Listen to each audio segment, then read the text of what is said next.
Oh, fuck. Live from the coffee shop. Here to talk about UFC 302 at the Prudential Center in Newark, New Jersey. I think we're only going to talk about two fights here. Yeah. The main and the co-main. First, I guess we get started with the main event. Yep. All right, so yeah, we got Dustin Poirier versus Islam. I think this is like officially Poirier's.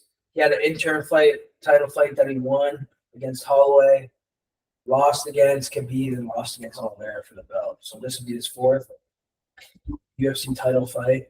And that he's 0-2 in actual title fights, both times losing by submission. And he's going up against Islam, who's 25-1, with really only one loss coming by way of like a wild punch. So yeah, I think it's a tough fight for Poirier. So just before we get into Islam, in terms of Poirier, we're just kind of looking through his fight history. First of all, the guy's fought so many. He's fought Conor McGregor 3 times. He fought Bobby Green back in the day, Michael Johnson, Jim Miller, Eddie Alvarez, Pettis, Gaethje twice, Holloway once or twice? Twice, yeah, sorry, twice. Dan Hooker, Oliveira, like you said, Khabib.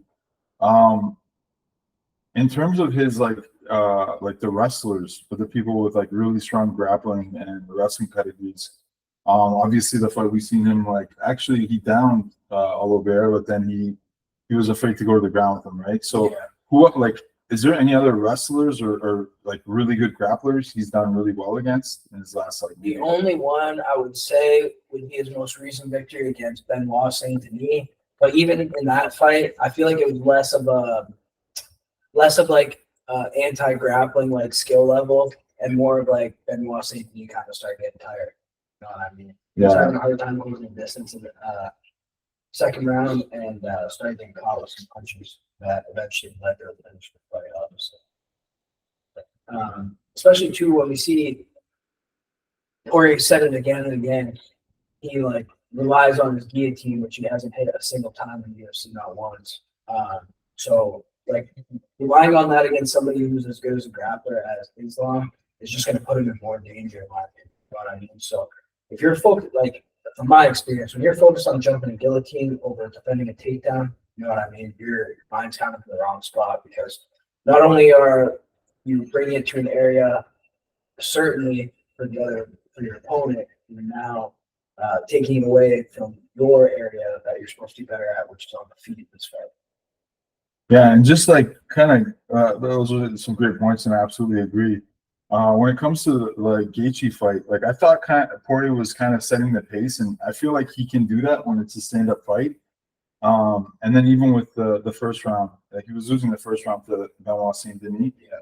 And obviously the guy had staph infection. I'm not saying that's the reason why he won, but he's still very he's one of the few fighters that lands that many connections and a long punch kick combo, right? Yeah. So he's super dangerous, but yeah, I think I don't think he does. This is a worse style for him to fight. A guy like Khabib, a guy like Islam, well-rounded. Even a guy like Oliveira, who maybe he's not the best wrestler, but has really good grappling. And, good striking. We even see him get taken down against Chandler a couple times. Yeah. So not again, too, ended up, I feel like, becoming a fight IQ mistake on Chandler's part. He was going up to slam him, stuff like this. Very exhausting style of grappling. So Islam's extremely efficient. You know what I mean? You don't see this guy do big takedowns very often. It's trips, working off the cage, which is super energy efficient. And another thing we've seen in the Benoit Saint Denis fight was he had his back, a lot of back control in that fight. Okay, we've seen him get choked out by Khabib, RNC. Seen him get choked out by Oliveira, RNC. So he does obviously tend to give up the back. After 40 fights, that habit kind of probably isn't going to change at this point. And we know Islam's a killer when it comes to getting on someone's back. So honestly, if I were to make a very bold prediction, I would say it's going to be most likely a second or third round where they can choke finish.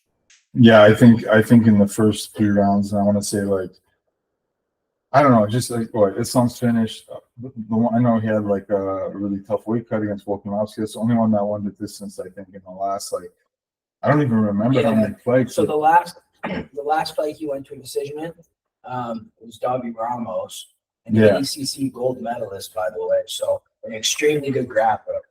And that was only a 3-round fight, by the way. So every fight since then has been a finish, other than the Volkanovski fight, which fought again and finished. So we're seeing too an improvement in striking. I don't really even think he's as low. I don't think so, no. Especially like, man, like, he didn't beat. He submitted Oliveira. He well outclassed him on the ground as well. But he rocked him on the feet. Is really what happened, which led to the submission. And then Volkanovski obviously knocked him out.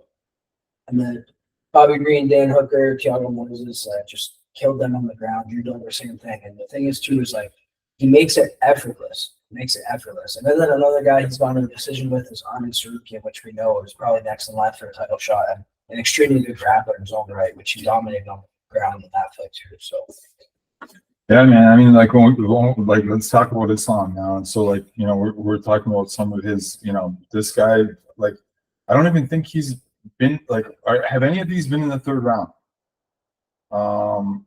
No, first round, second round, first round, fourth round. Yeah, but that's one. So 1, 2, 3, 4, 5, 6. So out of 5 out of his last 6 fights, he's finished in the first or second round. yeah.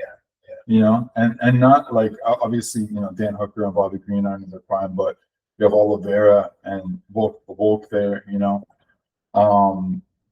So yeah, it seems like there's a lot of like he's really quick to get it done. So I'm just saying, like, I think even second round or first round, and I think it's going to be a submission for sure. I think, like, the one thing I hope he doesn't do, but I think, like, you know, like, the one risk he can take is to try and like, do the thing that is the biggest risk just to prove himself. So him standing with Poirier, or I think he might try to go for a guillotine, just because it's been all the talk. And if he did that, it would be like, you know, it would kind of like, it would be a different, like, if he knocks Poirier out, or if he gets a guillotine on him, it's like a different type of win, right? Yeah, it's like, more of like I just proved it.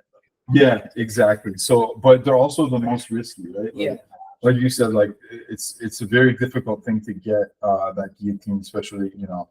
But maybe in the first round, first round's different for sure. Yeah, people are less sweaty, all that too.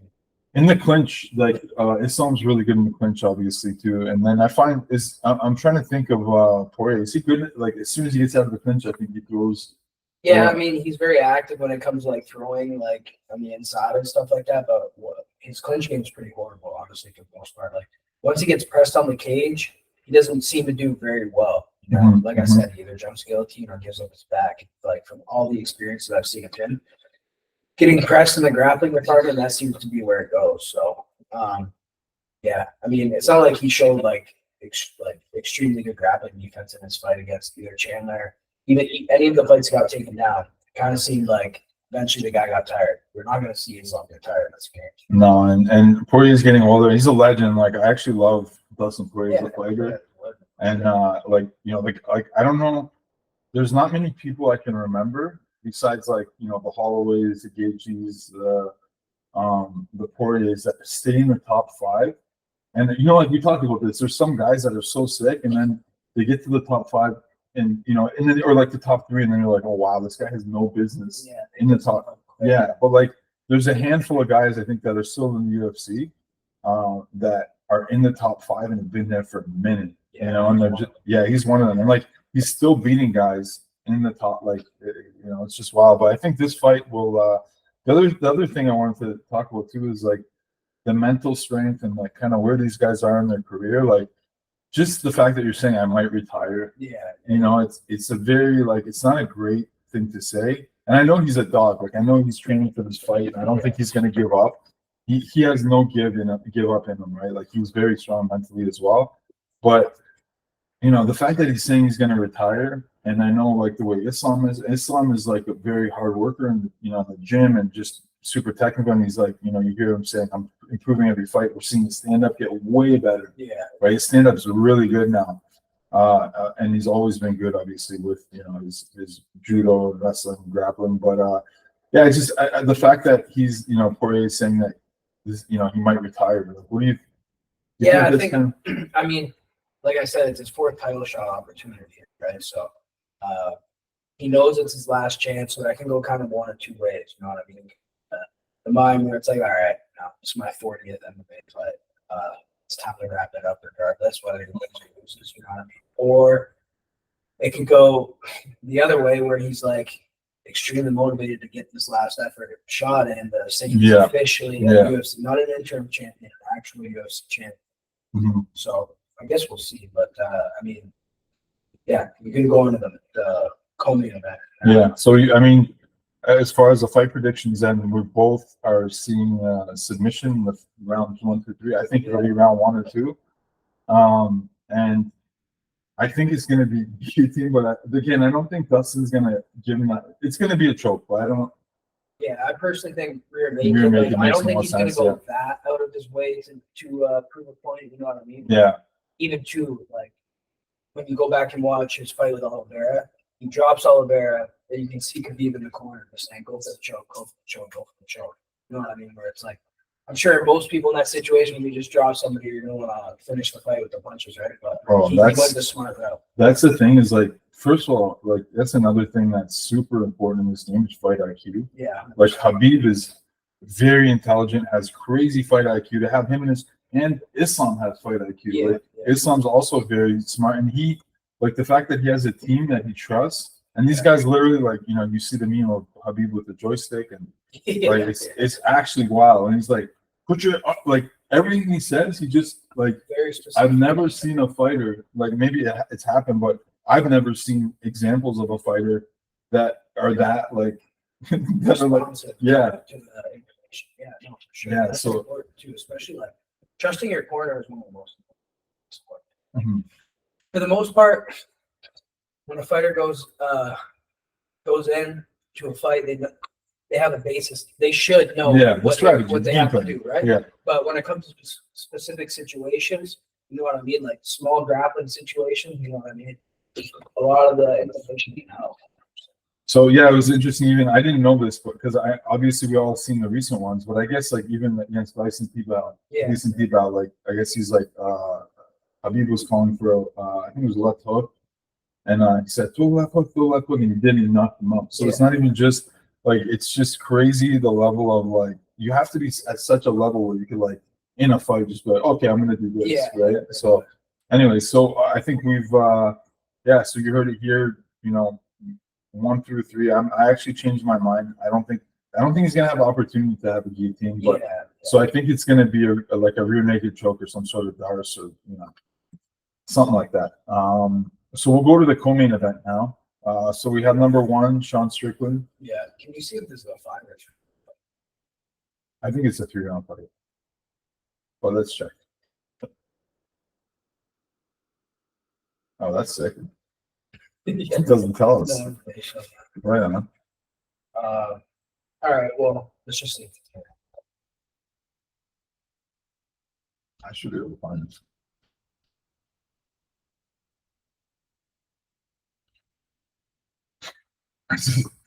I was like searching through his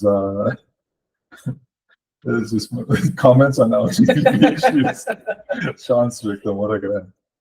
Highlight on his Wikipedia. Yeah, seriously, that's so funny. Sean Strickland, Paulo Costa. How many rounds? 5 round. It is a 5-round fight?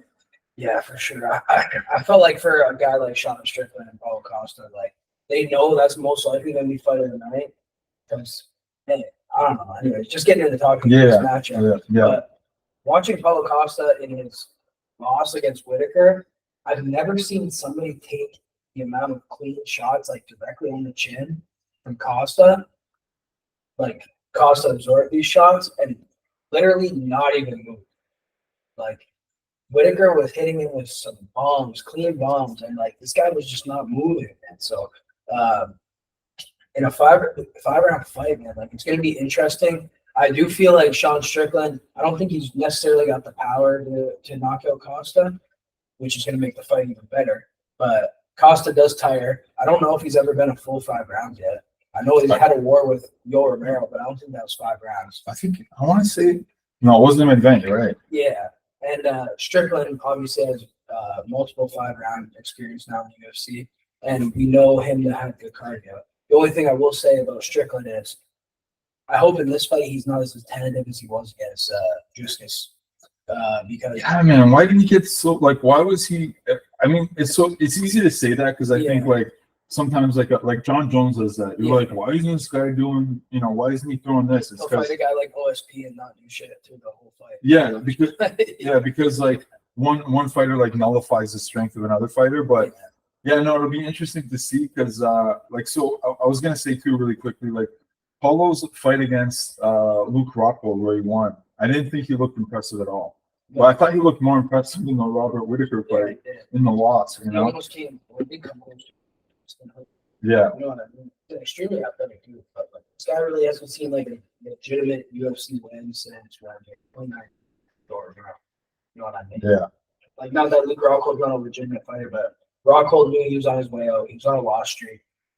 It's not the same level of competition as a strong Strickland or Robert Whittaker or Martin Vettori, you know what I mean? These guys are actively at the top still, you know what I mean? So yeah, so that Vettori fight went to the decision. I remember that. And like I think he was like super gassed. Yeah. And Vittori's like relentless, right? Vittori's that's the fight too, where they moved it up to 205 on the fight week. Moved the fight up. Oh yeah, that's right. That's right. So that's what I mean. Like to me, it's like sometimes Costa's like seriousness is almost questioned. You know? I think he's more serious. Like the Whittaker fight, because I was like, man, this guy is just giving up. Like he's just secret juice. Like he's hilarious. Yeah, he's one of the funniest guys. Yeah, on like social media. But I think like the last fight proved to me that he is taking it seriously again, and he looks like he's in crazy good shape. Yeah, you know, 100%. Like I mean, there was 0 quits that Robert Whittaker. Right? So, yeah, it's gonna be a 5-round. I think both guys are gonna look like fucked up at the end. Yeah. You know? If honestly, I feel like if Strickland stays on him, doesn't really lay off the gas, it's gonna be, especially the last 2 rounds are gonna be heavily in favorite for Sean Strickland. Sorry. But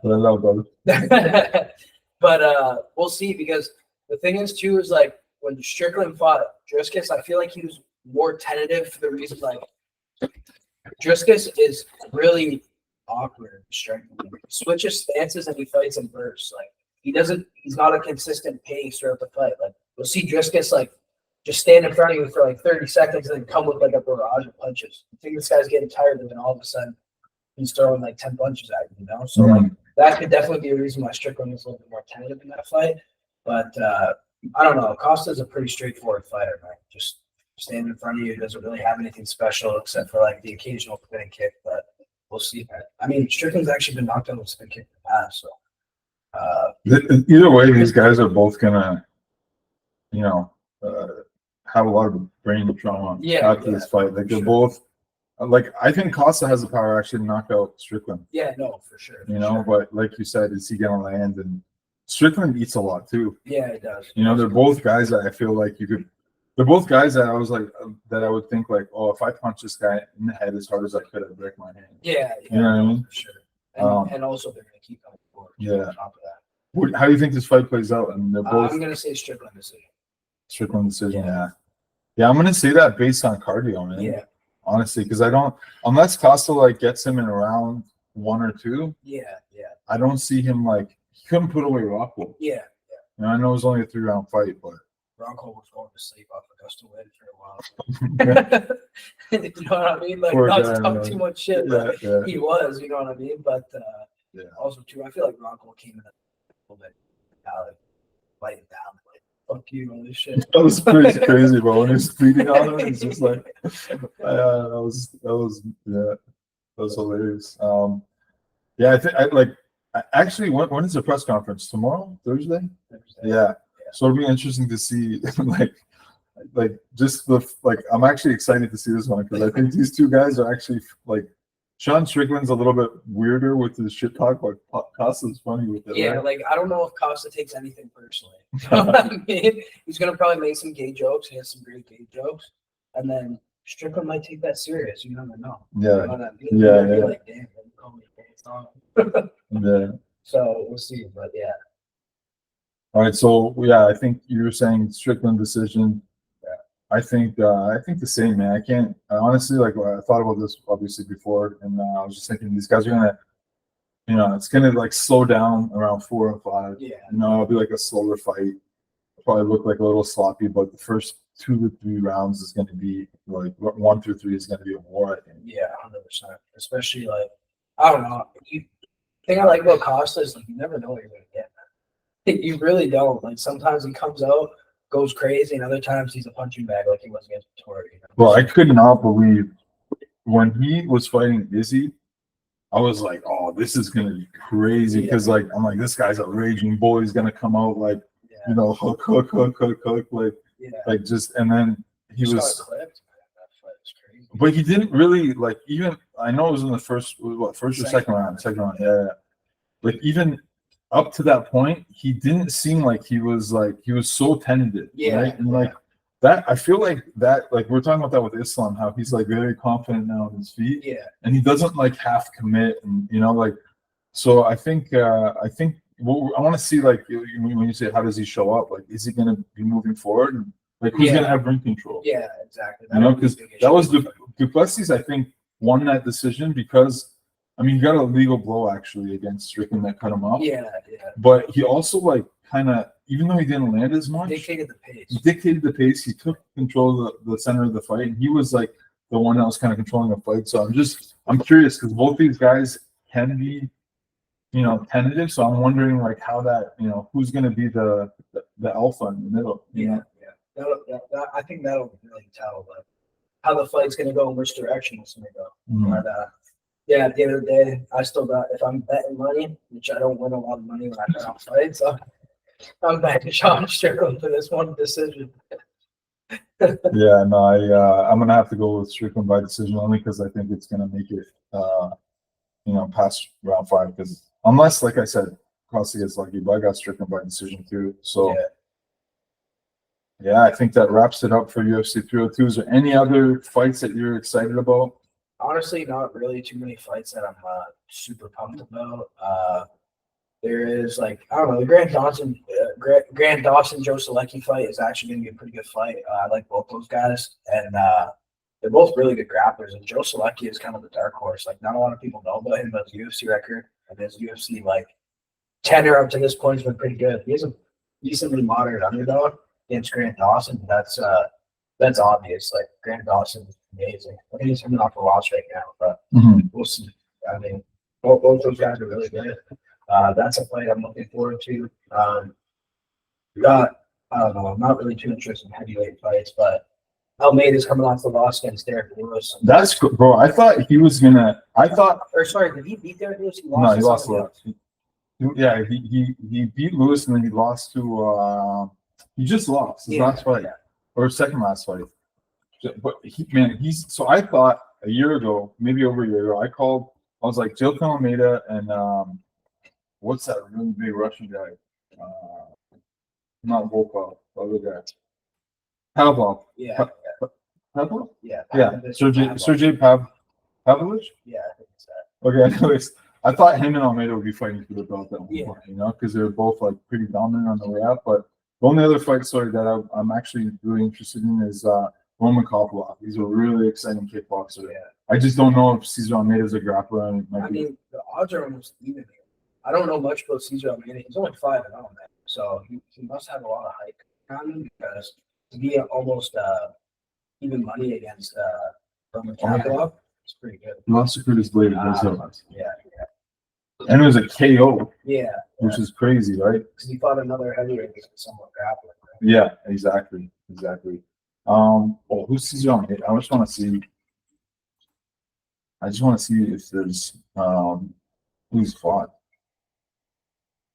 Oh, so he looks like that's going to be an exciting fight then. What is this? Heavyweight fight? Can you see who he fought in kickboxing? That's why he has so much hype around him. Yeah. He beat Turkish guy though. He must have fought in Glory at some point. Yeah, Glory. Every kickboxer has to fight Glory. Oh, he fought Alex Pereira. There we go. Lost to him. Is this the guy that they were talking about? Yeah. That's coming. Yeah. So there's a lot of hype around this guy. And they matched him strategically against another striker. Yeah, this is gonna be a fun fight. Actually, this might be the fight of the night. Yeah, yeah. I love seeing. I was watching like some old Glory highlights the other day, and like, I want to see what his stats are as far as MMA. no height wise. Oh, okay.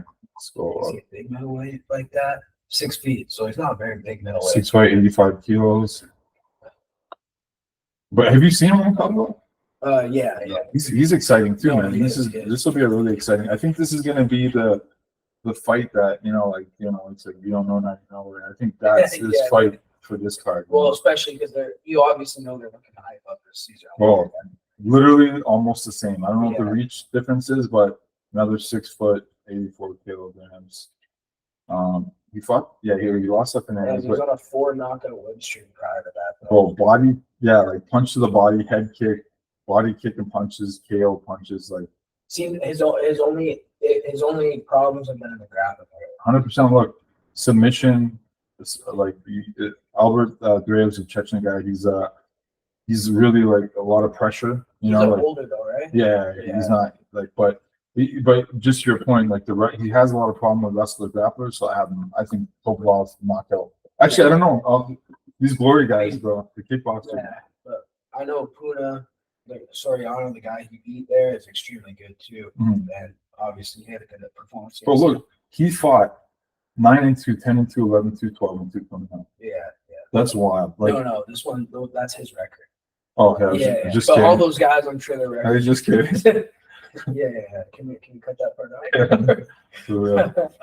But he's so we'll see. I mean, that'll be a good fight too. Actually, now I'm actually interested in that fight. Now we Oh did yeah, some bro. research on it a little Yeah, bit. seriously, we didn't have too much time to do research. But yeah, I mean, I think so. There you have it. Pretty exciting card. I think. The last 2 fights are going to be obviously, the most exciting. Not too hyped up about any of these other fights, to be honest. Yeah, I mean, Kevin Holland, I'm assuming must have maybe taken this on short notice or something because he's moving back up to middleweight, right? So, Bro, this guy, I feel like he fights every other week. yeah. And he's he's always like entertaining and he's good too. Yeah. Well, yeah, he just fought MVP. Yeah, that wasn't that long ago. It wasn't that long ago. No, I don't think. How many times has this guy fought in the last 2 years, bro? Well, the 1 year, I swear he fought like 5-6 times in 1 year.